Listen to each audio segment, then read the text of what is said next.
un foyer avec quelqu'un qui ne sait pas gérer ses émotions, avec quelqu'un qui a toujours besoin qu'on le rassure ou qu'on la rassure et qu'on la maintienne comme ça dans une forme de sécurité émotionnelle. Ça n'est pas ma responsabilité et je ne suis pas là pour ça. Par contre, je peux jouer de ma responsabilité pour l'aider, pour l'épauler à avancer et peut-être pour l'inspirer dans mon évolution, pour justement la pousser à avancer. Mais je ne vais certainement pas lui prendre la main pour la tirer en avant parce que je vais m'épuiser plus qu'autre chose. En substance, ce sont des pensées qui sont les tiennes, hein, sur Mars et Avril, si ça n'est pas déjà le cas. Ce sont des pensées qui sont déjà les tiennes. Tu vises ta réussite, mais tu vises ton bien-être, tu vises ton bonheur, quitte à avancer seul de toute façon. Malgré tout, tu tiens à cette personne. Hein. C'est quelqu'un d'important pour toi, c'est quelqu'un qui a une belle histoire, qui a une belle sensibilité. C'est cette sensibilité notamment hein, qui t'a plu chez cette personne, mais tu t'es vite rendu compte que de façon très sous-jacente, il y avait tout un tas de blessures, une histoire, un vécu, un passé douloureux, extrêmement fort, dont on peut se relever, okay, qu'on peut surmonter en l'acceptant, en le comprenant, en mettant en place des solutions, en essayant tout un tas de choses saines et équilibrées justement pour retrouver ce soleil dans sa vie.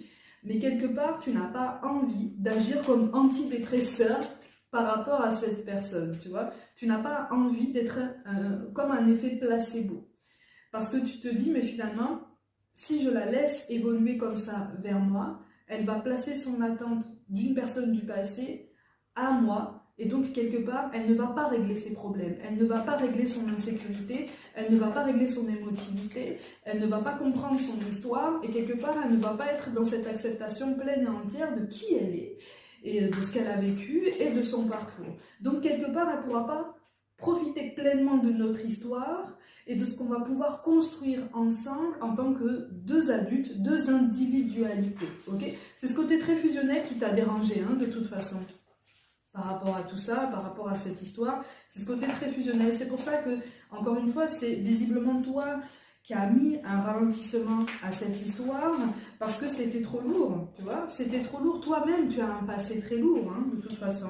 D'un point de vue très général, et pas seulement au niveau sentimental, hein, vraiment au niveau de ta vie en général, même ton évolution professionnelle signifie comme une forme de résurrection, hein, vraiment pour toi, une forme de renaissance, hein, parce que c'est comme s'il y avait eu un gros temps d'arrêt hein, de ce côté-là.